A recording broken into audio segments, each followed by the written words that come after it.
Good morning, students. We welcoming in our online lecture MVM College of Commerce, Management and IT, Rajkot, Saurashtra University. Lecture number 3.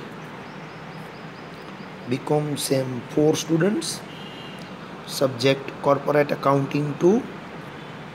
Unit number 3. Voluntary Liquidation of Company. In this chapter, we are cover this point: introduction, meaning, modes of winding up, legal guideline of Companies Act 2013, disbursement of liquidator, liquidator's final statement of account, allocation of capital deficiency, practical question. In disbursement of liquidator, there are 7 steps we are follow compulsory. First, you paid fully secured creditors. Second, liquidation expenses. Number 3, preferential creditors. Number 4, creditors having floating charge, it means debenture. Number 5, unsecured creditors. Number 6, preference shareholder. And number 7, equity shareholder. So when we paid, these 7 steps we are follow. In the liquidator's final statement of account, all of you know, there are the two sides, receipts and payment side. In the receipt side, cash and bank balance first you write, then surplus from secured creditors, then assets realized, then calls on partly paid up shares. And in the payment side, we follow the 7 steps: secured creditor plus dues of workers, liquidation expenses and liquidator remunerations, preferential creditors, debenture, outstanding interest on debenture and additional interest, unsecured creditor, then preference shareholder, then equity shareholder, and total. So this statement keep in mind, students. Today, question number 2, page number 230. Now you read the question carefully. The position of Rajkamal Limited was as under 31st March 2017. When it was taken into a voluntary liquidation. Share capital 5,000 equity shares 100 rupees each, 5 lakh. 1,000 preference shares 100 rupees each, 1 lakh. Fully secured creditors, securities realized 2,40,000 and the amount was 2,10,000. It means fully secured creditors 2,10,000 છે અને એના realise થાય છે 240.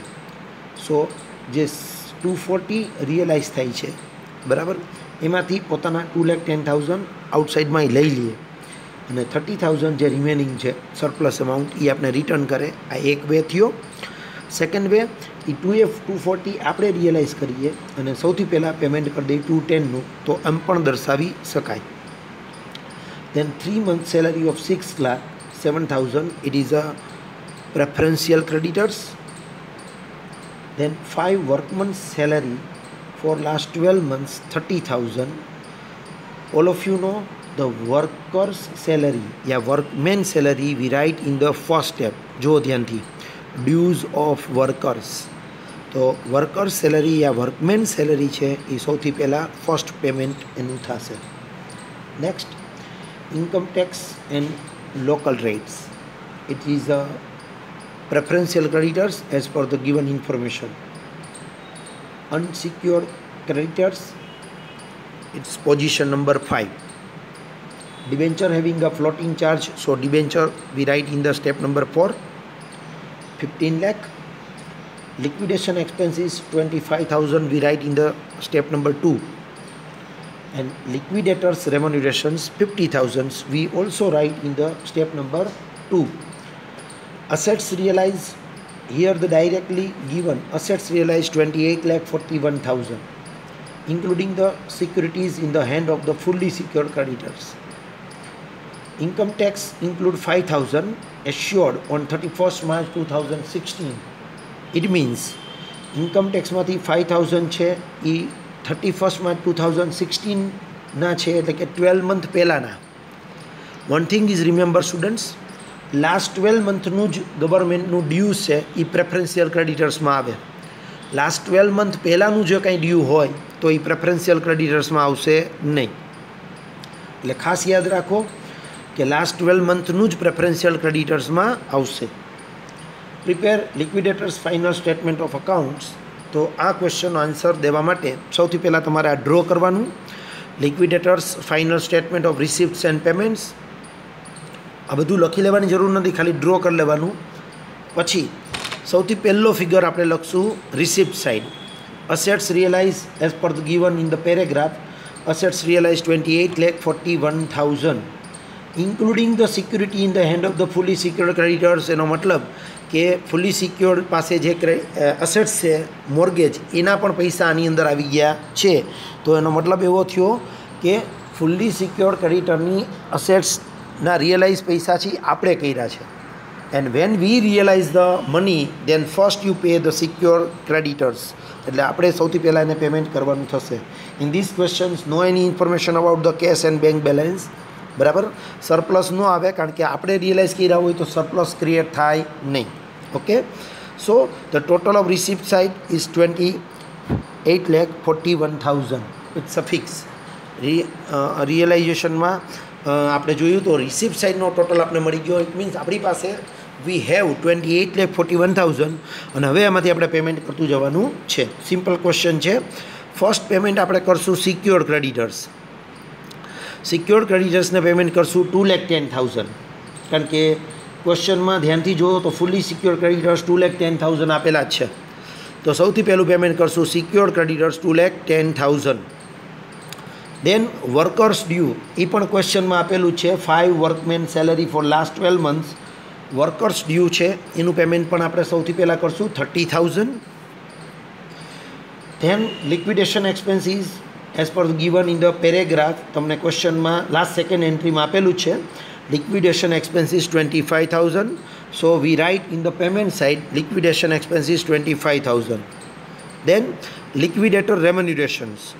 Liquidator remunerations as per the given last point. Liquidator remuneration 50,000 calculate કરેલું છે. Directly just we write. Okay. Then preferential creditor 37,000. Preferential creditor 37,000 we are fine. આ આપણે find out કરવા પડશે. ઉપરથી જુઓ third entry 3 month salary of 6 lakh 7,000. એમાં તમારો ફિગર આવશે actual salary, 4 month salary and 20,000 whichever is less. અને જે લેસ હોય એ આવશે તો એમાં 7,000 લેસ જ આવશે. કારણ કે 7,000 ડિવાઈડ બાય 6 ક્લાર્ક કરો તો 1 ક્લાર્કના ભાગે 1,300 સમથિંગ 1,200 સમથિંગ એમાઉન્ટ આવે છે. અને એને ડિવાઈડ બાય હજી 3 કરો એટલે એકચ્યુઅલ જ સ્મોલેસ્ટ ફિગર આવશે. Just you check it. તો 7,000 એ પ્રેફરન્શિયલમાં આવશે. બીજું ઇન્કમ ટેક્સ 35,000 છે. ધ્યાનથી જુઓ, ઇન્કમ ટેક્સ 35,000 છે. But in the paragraph income tax include 5,000 on 31st March 2016 એટલે કે બિફોર 12 મંથના છે. તો એ 5,000 છે એ અનસિક્યોર્ડમાં જાય, એ પ્રેફરન્શિયલ ક્રેડિટર્સમાં આવશે નહીં. તો 35માંથી 30,000 જ પ્રેફરન્શિયલ ક્રેડિટરમાં આવશે. સો 30,000 ઇન્કમ ટેક્સના અને 7,000 આ 3 મંથ સેલરીના. તો 37,000 આવશે preferential creditors. Is it clear? 37,000. Next debenture as per the given 15 lakh debentures directly preferential ક્રેડિટર્સમાં આવશે 15 lakh. Then no any information about the outstanding interest on debenture and no further information given when the debentures paid. So no additional interest to be paid. So debenture only 15 lakh. Then unsecured creditor. Here unsecured creditor was given 8,34,000. But we write 8,39,000 because 8,34,000 plus income ટેક્સના 5,000 જે આપણે પ્રેફરન્શિયલમાં લીધા નથી. તો એ 5,000 અનસિક્યોર્ડમાં શું થશે? Add થશે. સો total unsecured creditor આવશે 8,39,000. Is it clear? Unsecured creditor 8,39,000. Next point preference shareholder 1 lakh. As per the given preference share 1 lakh. તો પ્રેફરન્સ શેર હોલ્ડર આવશે 1 lakh. And last point total 28,41,000 we write payment side. કારણ કે receipt સાઇડનો total 28,41,000 છે. એ જ total આપણે લખશું payment side, અને પછી એમાંથી ડિફરન્સ કરતાં આપણને ફિગર મળશે 50,000 જે આપણે પે કરશું ઇક્વિટી શેર હોલ્ડર્સને. અહીંયા ક્વેશ્ચનમાં ઇક્વિટી શેર હોલ્ડર છે 5 lakh, but we are paid 50,000 only, કારણ કે આપણી પાસે 50,000 જ રૂપીઝ વધે છે.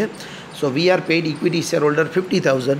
ઇન ધ પ્રીવિયસ ક્વેશ્ચન આપણે જોયું હતું કે પ્રીવિયસ ક્વેશ્ચનમાં ઇક્વિટી શેર હોલ્ડરને પૂરેપૂરા પૈસા ચૂકવાઈ જતા હતા, કારણ કે આપણી પાસે પૂરેપૂરા પૈસા વધતા હતા. But in this questions no any surplus amount more than the equity share or equal to equity share. So જે રિમેનિંગ અમાઉન્ટ આવે એ આપણે પે કરવી પડે. Okay, today we are taking another question. આજે આપણે 2 ક્વેશ્ચન કેલ્ક્યુલેટ કરશું. Now the second question is page number 233, the question number 6, and this question in the examinations 2 વખત તમને પૂછાઈ ગયો છે સૌરાષ્ટ્ર યુનિવર્સિટીના પેપરમાં, 2013માં અને 2016ના ક્વેશ્ચન પેપરમાં સૌરાષ્ટ્ર યુનિવર્સિટીમાં આ ક્વેશ્ચન પૂછાયેલો છે. First you read the question carefully.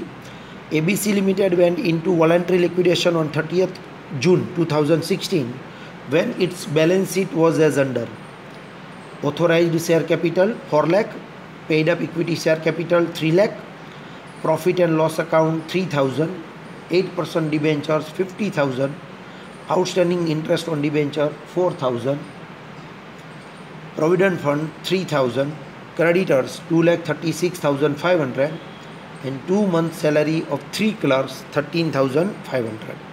Total 6,10,000. On the asset side, goodwill 25,000, land and building 2,10,000, machinery 1,65,000, furniture 3,000, stock 1,70,000, debtors 25,000, cash balance 12,000. So total amount is 6,10,000. Other information as per given in the paragraph: debenture holders were paid on 31st December 2016. Liquidation expenses amounted 1,000. One thing is remember, debenture ને તમે 31st ડિસેમ્બરે pay કરો છો, એકચ્યુઅલમાં લિક્વિડેશન થાય છે 30th જૂન, તો 6 month તમે late pay કરો છો તો 6 મંથનું એડિશનલ ઇન્ટરેસ્ટ તમારે પે કરવું પડશે. લિક્વિડેશન એક્સપેન્સીસ 1,000 આપેલો છે. Number 3, the liquidator's remuneration is 2% of the amount realized by him and 4% on the amount paid to preferential creditors and 10% on amount distributed to the equity shareholder. હવે અહીંયા લિક્વિડેટરનું રેમ્યુનરેશન 3 time pay કરવાનું છે. First time 2% amount realise કરે એના ઉપર, 4% amount paid to preferential creditors કરે એના ઉપર, 10% ઇક્વિટી શેર હોલ્ડર ઉપર. તો તમારે 3 ટાઈમ્સ લિક્વિડેટરને રેમ્યુનરેશન્સ પે કરવું પડશે. કેલ્ક્યુલેશન્સ આપણે ધ્યાનથી જોશું. Number 4, the assets realised as follows. બાકી પૈસા અસેટ્સના કેટલા રિયલાઇઝ થયા એ આપેલું છે, તો એ ક્વેશ્ચન તમે ઇઝીલી જોઈ શકશો. Land and building 1,50,000, machinery 1,71,000, then stock 1,55,000, then furniture 4,000, debtors 23,000. આ અસેટ્સના રિયલાઇઝ થયા છે. Okay, prepare the liquidators account. This question taken from Saurashtra University 2013 and 2016 પેપરમાં છે. તો સૌથી પહેલું કામ આપણે કરશું, લિક્વિડેટરનું ફાઇનલ સ્ટેટમેન્ટ આપણે ડ્રો કરશું. Liquidators final statement of receipts and payments,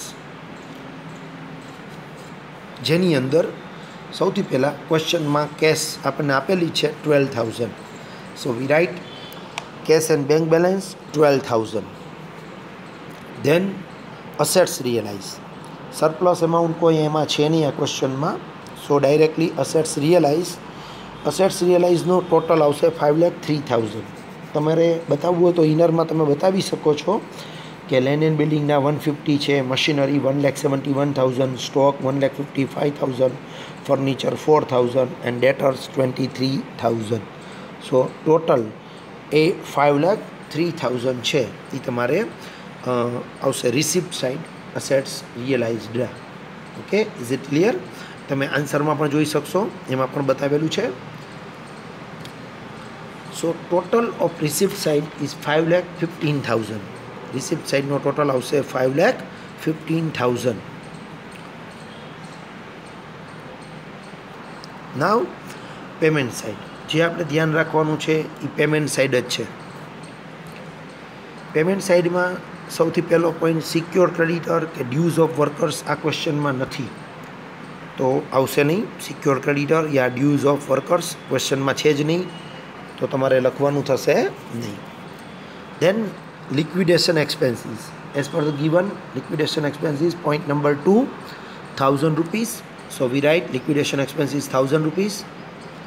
હવે આવશે liquidator remunerations. liquidators remunerations જો ધ્યાનથી liquidator remunerations નું આપણે કેલ્ક્યુલેશન્સ કરવું પડશે, કારણ કે 3 વખત અહીંયા કેલ્ક્યુલેશન્સ કરે છે. તો લિક્વિડેટરનું રેમ્યુનરેશન્સ આ પ્રમાણે આવશે. એની એક વર્કિંગ નોટ બનાવી નાખશું.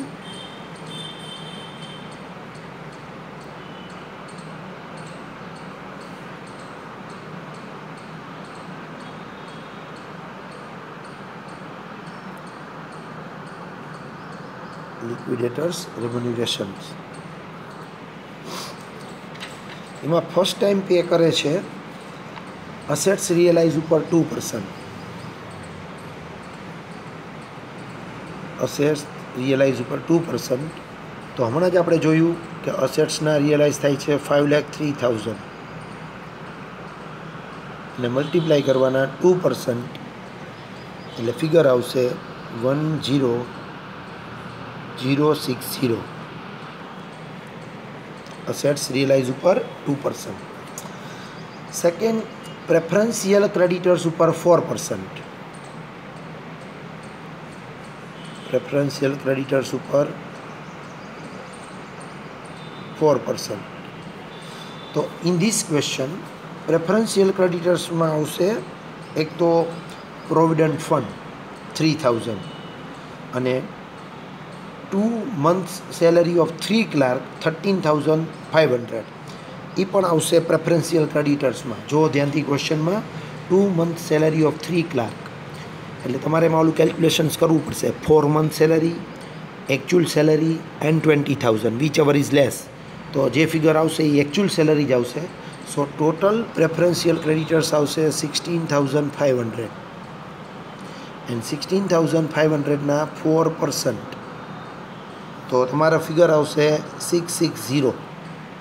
પ્રેફરન્શિયલ ક્રેડિટર્સ ઉપર 4% તમારે લિક્વિડેટર અને રેમ્યુનરેશન્સ પે કરવાનું છે. અને third one is 10% on equity share holder. 10% on equity share holder. તો અત્યારે હું આનું કેલ્ક્યુલેશન નહીં કરી શકું, અત્યારે પેન્ડિંગ રાખવું પડશે. ઇક્વિટી શેર હોલ્ડર ઉપર 10%, બિકોઝ પેલા બાકી બધું પેમેન્ટ થઈ જાય પછી આપણે ફિગર ફાઇન્ડ આઉટ કરશું કે ઇક્વિટી શેર હોલ્ડર માટે કેટલા રૂપીસ છે એ બચે છે, અને એના ઉપરથી તમે આ કેલ્ક્યુલેશન્સ કરી શકશો. એટલે આ પોઈન્ટ એક બાકી રહેશે. અત્યારે મને ખબર છે કે ભાઈ આમાં આટલો ફિગર બાકી રહે છે. ફોર એક્ઝામ્પલ હું અહીંયા બતાવી દઉં છું તમને કેલ્ક્યુલેશન્સ, બરાબર. તો એના ઉપરથી આપણે આ રીતે જોઈ શકીએ કે બધાનું પેમેન્ટ કર્યા પછી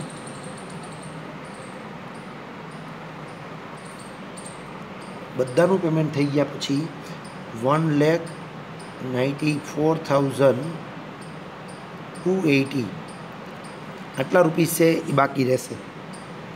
હવે વારો આવ્યો ઇક્વિટી શેર હોલ્ડરનો.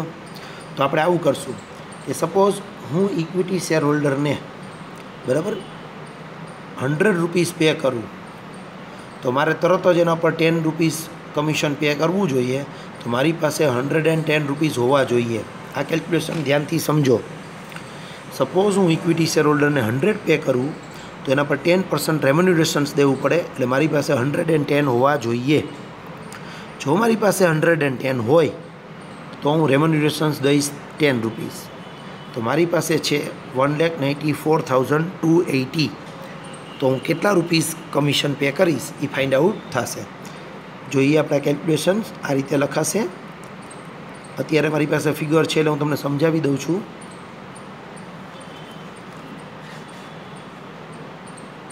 કે જો મારી પાસે 110 રૂપીઝ હોય તો હું કમિશન પે કરીશ 10 રૂપીઝ. 110 રૂપીઝ મારી પાસે જો એમાઉન્ટ હોય ઇક્વિટી શેર હોલ્ડરને દેવા માટે 100 રૂપિયા અને 10 રૂપિયા કમિશન, એટલે 110 હોવા જોઈએ તો હું 10 રૂપીઝ કમિશન દઉં. તો મારી પાસે છે 1,94,280. આ ફિગર છેલ્લે મળશે, પણ અત્યારે આપણે રેમ્યુનરેશનનું કેલ્ક્યુલેશન સમજાવી છે એટલે હું તમને સમજાવી દઉં છું. પાછો ફિગર આવે ત્યારે આ કેલ્ક્યુલેશન એક વખત જોઈ લેજો. તો કમિશન કેટલું થાય? તો કમિશનનો ફિગર આવશે 17,662. એનો મતલબ 17,662 રૂપીઝ તમારે લિક્વિડેટરને કમિશન દેવાનું થશે.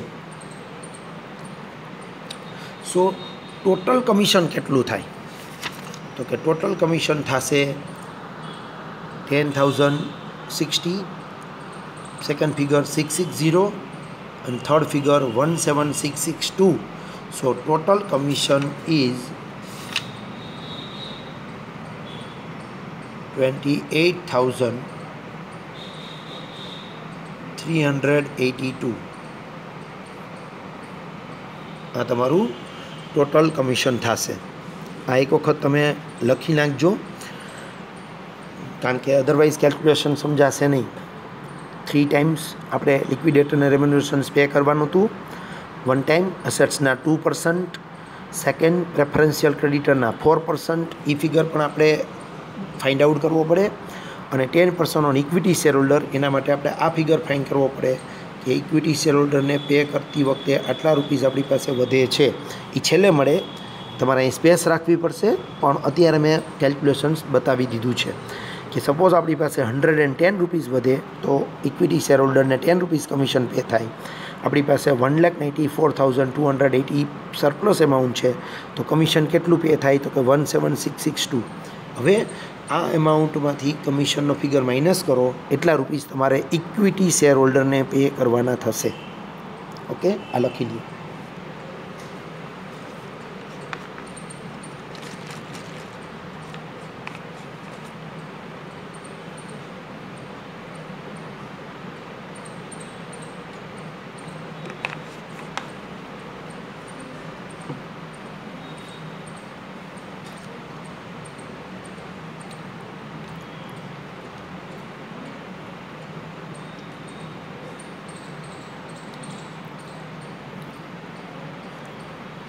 ચાલો, લિક્વિડેટર્સ ફાઇનલ રેમ્યુનરેશન્સ આવશે 28,382.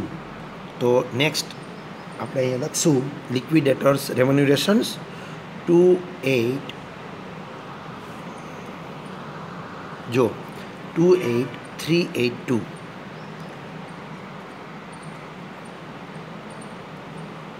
નેક્સ્ટ દેન પ્રેફરન્શિયલ ક્રેડિટર્સ. તો એમાં ફિગર આવશે 16,500.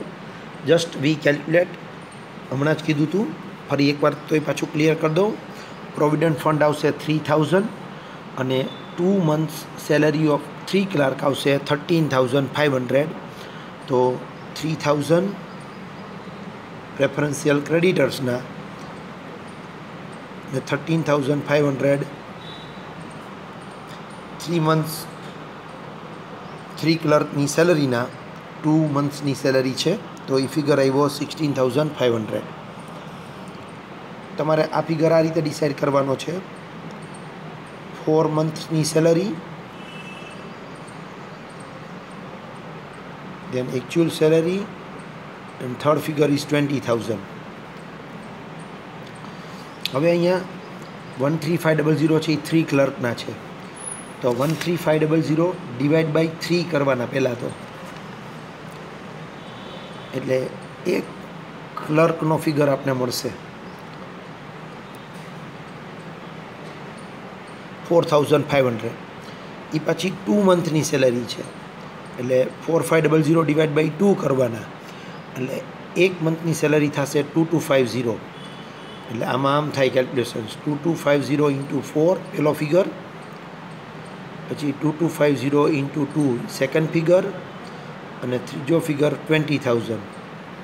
એક ફિગર આ આવશે, એક ફિગર 4,500 આવશે, અને એક ફિગર આવશે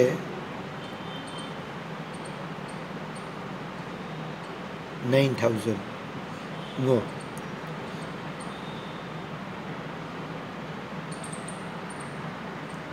2250 into 4. Right. 9,000 જ આવશે 4 મંથની સેલરી. તો 9,000, 4500 અને 20,000 which ever is less amount. તો કે 4500. સો 4500 into 3 ક્લાર્ક એટલે ફિગર આવશે પાછો 13,500 જે તમારો પ્રેફરન્શિયલ ક્રેડિટરમાં ફિગર જશે. Done. Next point, debenture as per the given 50,000 directly લખી જ નાખવાના છે. એનું આઉટસ્ટેન્ડિંગ ઇન્ટરેસ્ટ પણ ક્વેશ્ચનમાં આપેલું જ છે 4,000. આપણે ડાયરેક્ટ લખી નાખશું આઉટસ્ટેન્ડિંગ ઇન્ટરેસ્ટ ઓન ડિબેન્ચર 4,000. અને એડિશનલ ઇન્ટરેસ્ટ આપણે કેલ્ક્યુલેટ કરશું 6 મંથનું ઇન્ટરેસ્ટ. 6 મંથનું ઇન્ટરેસ્ટ આપણે ફાઇન્ડ આઉટ કરવું પડશે. એડિશનલ ઇન્ટરેસ્ટ, તો એડિશનલ ઇન્ટરેસ્ટ આવશે 2,000. ઓકે. એડિશનલ ઇન્ટરેસ્ટ પછી અનસિક્યોર્ડ ક્રેડિટર્સ આવશે 2,36,500. Last second entry for the liability side as per the given directly કોઈ ચેન્જીસ છે નહીં. પછી ટર્ન આવશે પ્રેફરન્સ શેર હોલ્ડર. જો નેક્સ્ટ ટર્ન આવે છે પ્રેફરન્સ શેર હોલ્ડર, પણ પ્રેફરન્સ શેર આઈ થિંક આ ક્વેશ્ચનમાં નથી. તો હવે આપણે એમાઉન્ટ ફાઇન્ડ કરશું કે ઇક્વિટી શેર હોલ્ડર માટે કેટલી એમાઉન્ટ રહે. તો રિસિપ્ટ સાઇડનો ટોટલ છે 515. આપણે પેમેન્ટ સાઇડ મૂકી દીધો 515 અને 515ના ટોટલમાંથી પેમેન્ટ સાઇડનો ટોટલ જે કંઈ પણ છે અહીંયા આ ફિગર બધા, એમાં લિક્વિડેટર રેમ્યુનરેશન્સ તમારે 28,382 નહીં હોય. તમારે લિક્વિડેશન રેમ્યુનરેશન્સ હશે 10,060 અને 660, કારણ કે ઇક્વિટી શેરનું બાકી હોય. બરાબર. તો આ બે ફિગર લેવાના, આ નહીં લેવાનું. તમારે આટલા ફિગર માઇનસ કરવાના થશે. 5,15,000માંથી 10,060, 660, 1,000, 16,500, 50,000, 4,000, 2,000, 236,500 આટલા રૂપીસ તમે માઇનસ કરશો તો તમને આન્સર આ પ્રમાણે મળશે. પહેલાં ટોટલ ઇન્કમ રિસિપ્ટ સાઇડ 5,15,000 અને હમણાં હું જે ફિગર બોલ્યો એનો ટોટલ આવે છે 3,20,720 એટલે 1,94,280 ઇક્વિટી શેર હોલ્ડરને દેવા માટે વધશે. પણ ઇક્વિટી શેર હોલ્ડરને ચૂકવી નથી દેવાના, કારણ કે અહીંયા આપણે ફરી પાછું એકવાર કેલ્ક્યુલેશન જોઈએ. ધારો કે હું ઇક્વિટી શેર હોલ્ડરને 100 પે કરું તો 10 રૂપીઝ રેમ્યુનરેશન્સ પે કરવું પડે, એટલે મારી પાસે 110 હોવા જોઈએ. મારી પાસે જો 110 હોય તો હું રેમ્યુનરેશન્સ કેટલું પે કરીશ? 10. તો મારી પાસે છે 1,94,280. તો રેમ્યુનરેશન્સ કેટલું પે થશે? તો કે 17,662. હવે 1,94,280 એમાંથી 17,662 રેમ્યુનરેશન્સ હું માઇનસ કરી દઉં તો ઇક્વિટી શેર હોલ્ડર માટે ફિગર વધશે 1,76,618. આ ફિગર વધશે કોના માટેનો? ઇક્વિટી શેર હોલ્ડર માટેનો 1,76,618. અને તમને એવું કીધું હતું કે ઇક્વિટી શેર હોલ્ડરને જે ફિગર ચૂકવો એના 10% રેમ્યુનરેશન્સ દેવાનું છે. તો આના 10% કરો તો રેમ્યુનરેશન્સ થશે 17,661.8. આટલું રેમ્યુનરેશન જાય ઇક્વિટી શેર હોલ્ડરને. એટલે આપણે 17,661.8 હોય એટલે કેટલા લેશું? 662. આવી ગયો આખો ફિગર. જોઈ લો એક વખત કેલ્ક્યુલેશન્સ પરફેક્ટલી. એટલે ઇક્વિટી શેર હોલ્ડરને આ ફિગર ચૂકવાશે 17,618. ફરી એકવાર તમારું રેમ્યુનરેશનનું કેલ્ક્યુલેશન્સ કરી દીધું છે અને હવે તમારે રેમ્યુનરેશન્સમાં 17,662 એડ કરીને લખવાના થશે. એટલે વેરી નેક્સ્ટ સ્ટેપ અહીંયા રેમ્યુનરેશન્સમાં એડ કરીને લખો એટલે 382 આવશે આઉટર કોલમમાં, અને ઇક્વિટી શેર હોલ્ડરને હમણાં જ આપણે ફિગર ફાઇન કર્યો 176,618 તમારે પે કરવાના થાય. ઓકે, અને છેલ્લે બે સાઈડનો ટોટલ કેવો થઈ જશે? Equal. So this is 2 question. આજે આપણે 2 ક્વેશ્ચન્સ કેલ્ક્યુલેટ કર્યા છે, બરાબર. તો બંને ક્વેશ્ચન્સ તમે ધ્યાનથી જુઓ તો ઇઝી ક્વેશ્ચન છે, સિમ્પલ ક્વેશ્ચન છે. હજી આની અંદર 2 ડિફરન્ટ ક્વેશ્ચનની વેરાયટીઝ આવશે, એ આપણે બાકી છે, જે નેક્સ્ટ લેક્ચરમાં આપણે સ્ટાર્ટ કરશું. ઓકે, તો આ સિમ્પલ ક્વેશ્ચન અહીંયા બધા કમ્પ્લીટ. તમારે આટલું હોમવર્ક કરવાનું છે. આ વીકમાં આપણા એક જ લેક્ચર આવશે, બિકોઝ 2 ડેઝ હોલિડે છે. સો ઇલિસ્ટ્રેશન નંબર 4, 5, 6 આ 3 ઇલિસ્ટ્રેશન્સ તમારે કેલ્ક્યુલેટ કરવાના રહેશે, 4, 5 એન્ડ 6. એન્ડ એક્સરસાઇઝમાંથી ક્વેશ્ચન નંબર 14 એન્ડ 27. તો આ વીકમાં આ 5 ક્વેશ્ચન કેલ્ક્યુલેટ કરી લેજો, જેમાંથી 3 તો ઇલિસ્ટ્રેશન છે, ગણેલા જ હશે બુકમાં, બરાબર. અને 2 તો સમ મેં સમજાવ્યા પણ ખરા. અને એક્સરસાઇઝમાંથી 2 સમ ટ્રાય કરજો. નેક્સ્ટ વીકથી આપણે નવી મેથડ સ્ટાર્ટ કરશું. Okay, thank you very much.